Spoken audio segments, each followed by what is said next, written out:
Quiet on set. Slambo's Car of Idiots, take 2. Hi everyone, Slambo here. This is take 2. Trying this again. Sounds like the recording is doing exactly what I need it to do and not recording off of both my regular microphone and my laptop microphone, which is why we had that terrible echo in the previous episode. Today I want to go over a couple of things that I got last week. So last Thursday was my birthday. 29 again, yes, here we go. But yeah, I broke my previous record for a number of continuous times around the sun. This year, I basically asked everyone to concentrate on my record collection and stereo system this time.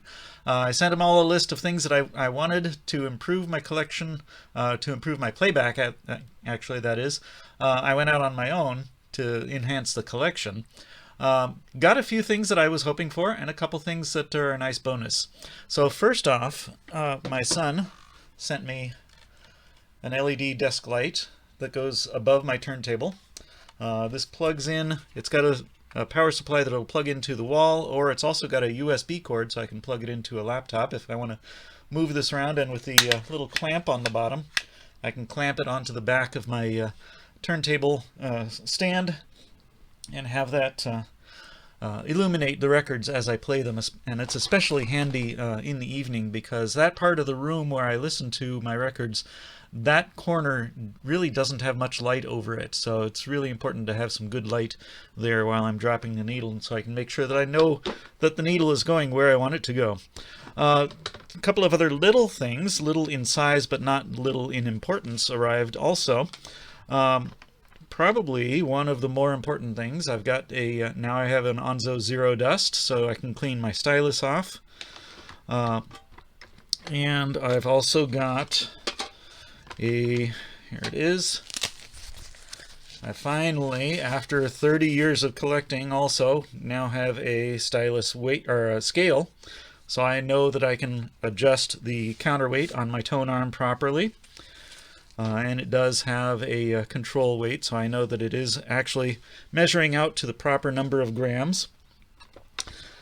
The one that I've used the most so far is this little set from Fluence. I got that brush and that brush. So this brush, the big brush, will help me, as most of the record collectors know out there. This will help get the dust off the records as I put them onto the turntable. And this is a little stylus brush. The nice thing about this Fluence, it comes in its little stand as well, but on the bottom it's got a felt pad, so it doubles as a wet brush as well.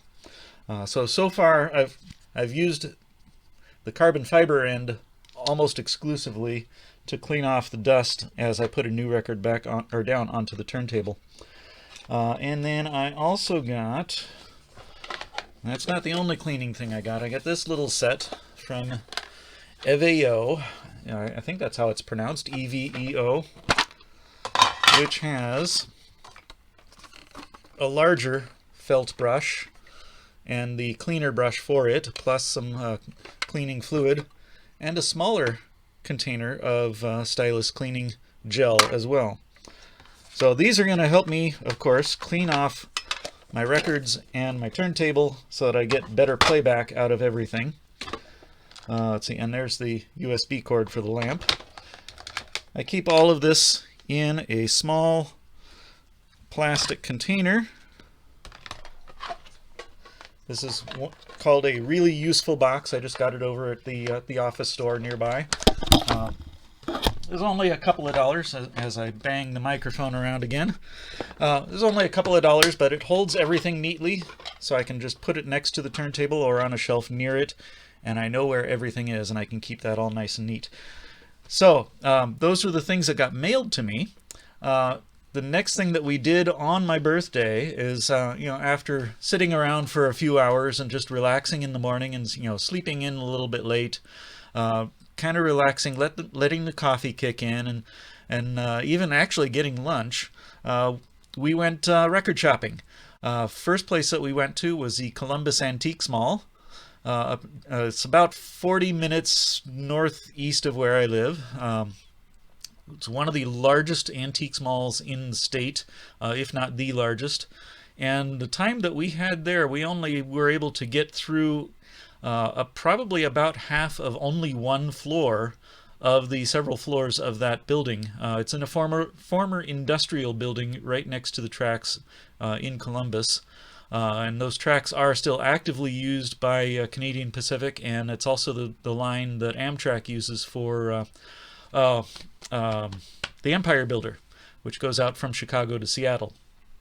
See, and I'm the train guy. I should know that right off the head without pausing.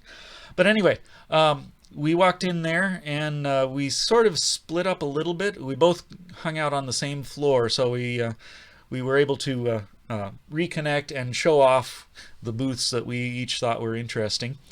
So the first thing is this box. Doesn't look like very much to begin with, but it was labeled as a record storage box.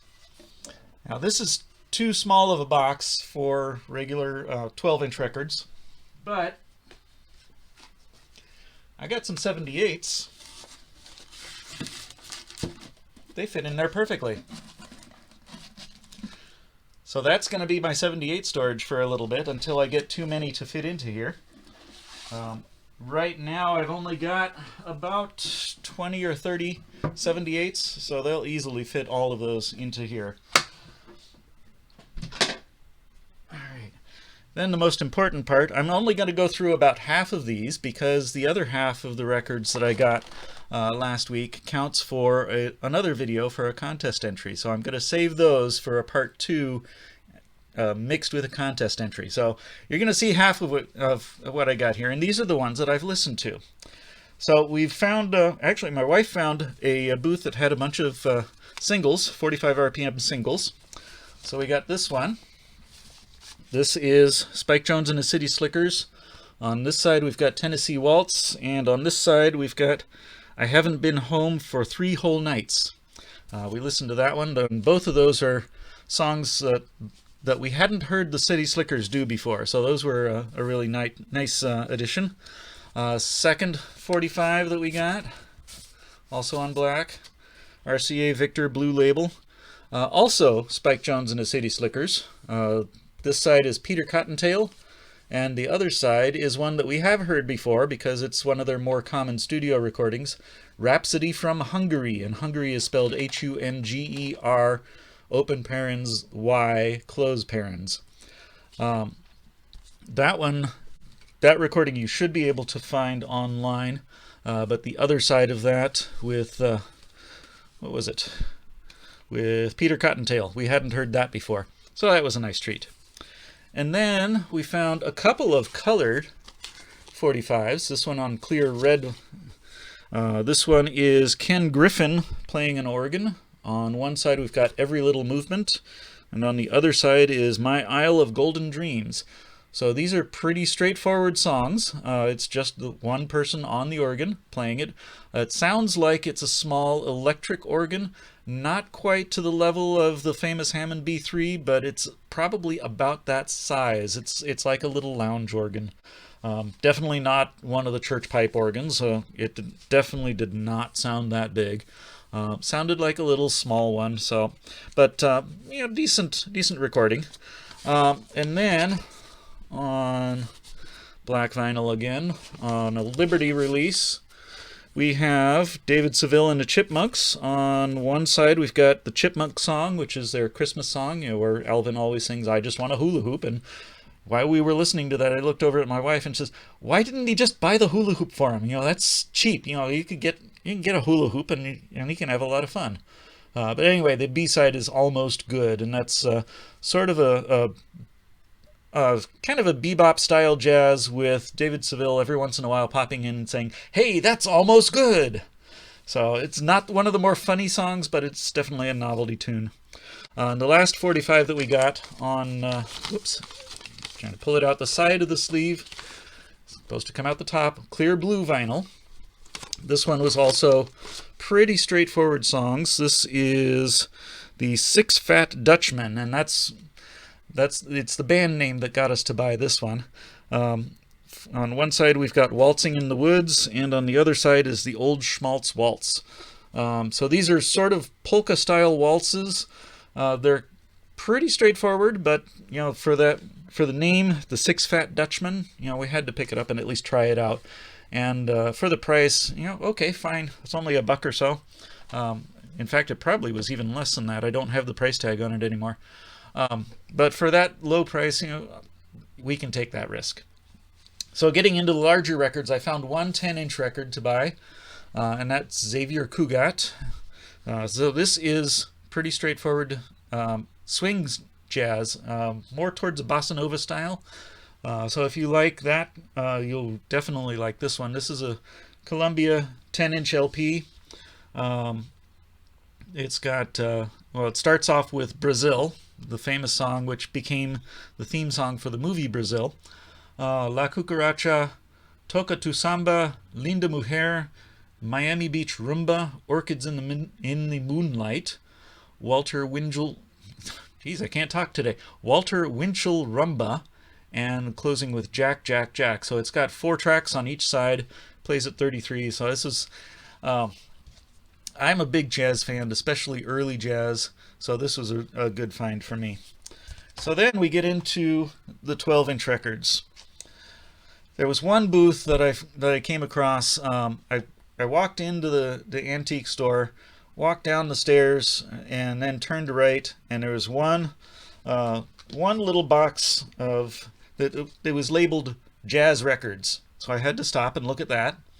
I found this one in that box, plus 5 more by the same band. This is the Firehouse 5 plus 2, and if you haven't heard of them, you might not have been to Disneyland in the early era, even into the 1970s and very, very early 80s. Maybe I don't remember when they stopped playing there, but I do remember seeing them at least once when I visited Disneyland.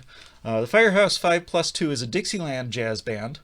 The thing with this band is that it features people who worked on the Disney movies, and these are all Disney production people who worked on the movies, including and most notably Ward Kimball on trombone.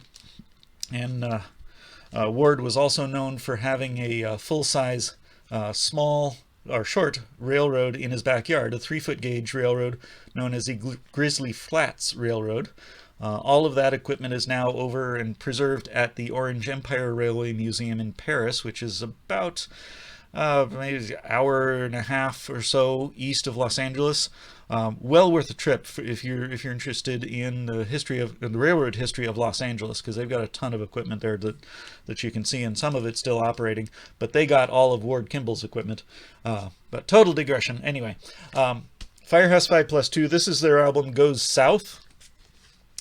So this has tracks all about the southern U.S. So we got started off with Alabama Jubilee, Swanee River, Basin Street Blues, Birmingham Papa, Tuck Me to Sleep in My Old Kentucky Home, and then on side 2 we've got Millenburg Joys, I'm Gonna Charleston Back to Charleston, Georgia Camp Meeting, Tishomingo Blues, and we end with the original Dixieland One-Step. I almost grabbed all 6 of the Firehouse 5 records that were there. They were priced at about $5 each, which kind of said, okay, this is the very first booth that I've stopped at. This place is huge. I'm going to see more. Let's pick my favorite out of this batch and move on. And if I still have room in my budget later, I'll come back for them. I picked this one because on the back, we've got a, there it is. Oh, get the glare off of there. Why Pogo does not endorse this album, and there's a little cartoon showing the character Pogo drawn by Walt Kelly. Pogo is a cartoon that my dad had a couple of the books about, so I grew up reading and rereading those cartoon books. So Pogo, Firehouse 5, Disneyland, of course I'd pick that one. At some point, I may try to go back and see if those are still there in another month or two. They'll probably all be gone. But now that I know that they made at least 5 more records, I can put those onto my Discogs want list and search for them again later. So the next thing I've got is Kaiser and His Orchestra. This is also a swing band. They were known for, at least in the comedy circles, for the song Three Little Fishies in the Itty Bitty Pooh, where he's got, let's see, I can only remember two of the singers' names, Ishkabibble and Sonny Babbitt. And I remember those two because it's actually part of the lyrics in the song. So this is a 2 LP set. There they are. Just on black vinyl. This is not a gatefold, so it's just the two in one sleeve. One record is Greatest Hits. The other record is Sentimental Favorites. So most of this set is pretty straightforward. Big band swing jazz. But especially for the Three Little Fishies, that's a good pick for me. Next one I saw, well, maybe not the next one in order, but another one that I saw there was this Smothers Brothers album, Aesop's Fables. This is one of their studio recordings. Most of the Smothers Brothers records were done in front of a live audience. This was in a studio with a full orchestra. It's presented where they tell a little bit of 4 or 5 different Aesop fables, and they do a little intro in the style that they were best known for in their live shows. So Tommy and Dickie start arguing about certain things in the script, and then they sing the song.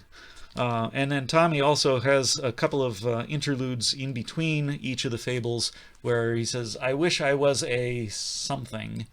And that's something, he thinks of a fox, a fly, a worm, a jellyfish, and a couple of more things. And all of those he comes down to, well, maybe I should just be myself after all. He finds a reason not to be those other things.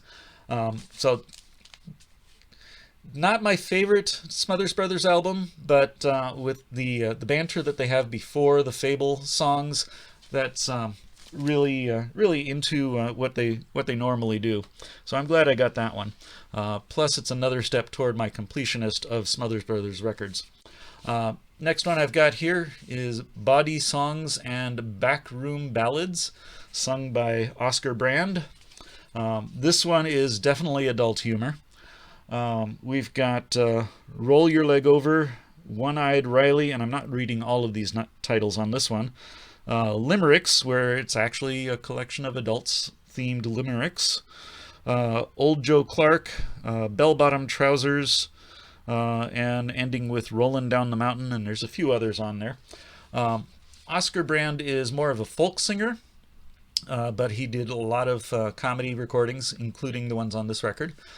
He sounds a lot like Pete Seeger, and when we were playing this, my wife thought that he sounded a lot like Dickie Smothers, and I played the Smothers Brothers album that we just looked at right after that one in our listening session.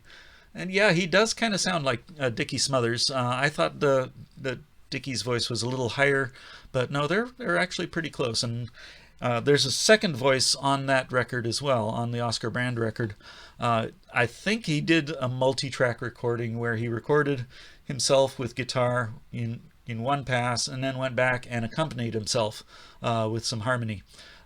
It's not mentioned on the back if there's a second singer, so that's why I think it was a multi-track, but I don't know. I'll have to research that a little bit more. And then the next thing I found over there in one of the other booths, I actually got an upgrade copy. So Bill Cosby, Why Is There Air? And there we go. Get the glare off of that. So this is one of the records that I grew up with in the family. It's also one that the cat scratched up, so I'm glad to have an upgrade replacement for that. This one, let's see, which one is my favorite on here? I'm not recognizing the names on here, so I'm going to have to listen to this one again, because the skits that I remember Bill Cosby doing are not these skits. So I'll have to listen to this one again. The only thing that I remember off of this is him answering, "Why is there air?" Well, any phys ed major will tell you to blow up volleyballs. Of course. What else do you use air for? So then after after our time was up there, and there's more that I got at the Columbus Antique Mall that's going to be in the part 2 of this. After that, we went to a local used bookstore where I had a gift certificate. It's actually an old gift certificate that was given to me a few years ago, but it was still honored when we went in. So good on, or thank you to the store, Frugal Muse Books here in Madison. Really fun store to go in and wander around to. They have a decent selection of records and CDs in the front, and then the rest, of course, is used books. They've always got something to look for in there. Really neat store. But I found a couple of things there, and digging through their stacks, I now have my first Mobile Fidelity recording. This is Earl Klugh Finger Paintings. I listened to this one, and so far I really only liked the first track on here, the Dr. Macumba. It was more along the style that I like, where it's jazzy, and the orchestration in the background is not really not as intrusive as on the rest of the record. This is more of what I would call smooth jazz, which is, yeah, it's jazz, but it's not the kind of jazz that I really want. I tend to either go 1930s, 40s big band, or I go small group. But I'm glad to have now a MoFi in my collection. At the same store, I also got my first both Chick Corea and Herbie Hancock. So this is them playing on 2 pianos in 4 different concerts, I think. And it says in the liner notes on the inside, gatefold goes this way, so the picture shows upright there. There's the 2 pianos from one of the concerts. And the notes say that throughout all of these recordings, let's see, where is it? There it is. Herbie Hancock's piano is in the left track, and Chick Corea's piano is in the right track. So it's kind of fun if you put on headphones and listen really closely, you can hear the differences between the two. I listened to it on the big speakers in the middle of the room, so I wasn't really differentiating between the two. I was just letting the whole music just wash over me when I was listening to it. This is a really, really good recording. There were, let's see, like I said, there were 4 different places where they recorded. Let's see, where does it say in here? It does say in here. I remember reading about it. Let's see. It's a two record set. Let's see. There it is. Recorded live at the Masonic Auditorium, San Francisco, the Dorothy Chandler Pavilion in Los Angeles, the Golden Hall, San Diego, and the Hill Auditorium in Ann Arbor, Michigan. So 4 different concerts, 4 sidelong tracks. Well, actually, 4 sidelong performances. Side 1 and side 4 are both 2 tracks, but they go for about 25 to 30 minutes on a side. So there's a lot of music on there. And anyone who knows either of those 2 pianists know that they can take the time and really explore, and they really have a great time with the music on there. And I'm glad to have that one in my collection. So the next day, after my birthday, I got a phone call from my local record store, Strictly Discs, that something I ordered in January had arrived, and was ready for me to go pick up. So I went to go pick that up, so I add that into my birthday stash. And that's Dave Brubeck's Time Outtakes. This is a new release from the Brubeck archives. These are alternate takes of the songs that are on the famous Time Out album from that session in 1959. So the track listing is very similar to Time Out, which eventually I need to add into my collection. I've just been streaming that. So on side 1 on this record, we've got Blue Rondo a la Turque. Then we've got Strange Meadowlark and Take 5. And on side B, we've got 3 to Get Ready, Kathy's Waltz, I'm in a Dancing Mood, Watusi Jam, and we end with about 4.5 minutes of the band just sort of bantering about between themselves and the recording engineers. So you hear bits of several different songs, and then a couple of discussion points in there. Inside is a whole bunch of text about the sessions and the music. but this is a really, really well done album, and I'm looking forward to seeing more from the Brubeck estate. This is pressed on the Brubeck Editions label, so I'm going to be watching for everything that they put out in the near future, and hopefully be able to purchase them. While I was there, of course, at Strictly Disc, I couldn't just pick up the one record that I'd already paid for. I had to go down into the stacks and rummage through the used records, and I found a few more, and only one of those is on the pile that I've listened to so far. And that's another upgrade record. This is Circus Royale. Rhino Brothers presents Circus Royale. 10 great Rhino acts on one LP. This is when Rhino Records was still putting out a whole lot of comedy records in the 80s. And this was released in, where does it say on there? Oh, it's actually 1979 on this one. So when I was doing my radio show, this is one that had a lot of airplay on my show, especially for three specific tracks. I would play Fish Heads by Barnes and Barnes. I would play Dead Puppies by Ogden Edsel, and I would also play Soul Man by the Kazoos Brothers. So those three got the most play on my radio show, and I'm glad to have an upgrade copy of this record, because the copy that I had in my collection had marker all over the front and the back and on the label, and this is a very clean copy that probably didn't get very much play. So I'm glad to have that upgrade in my collection now. So I've got a few replacements. I've got a bunch of new stuff. That's not all that I got on my birthday. So like I said at the beginning, I'm saving those for part 2.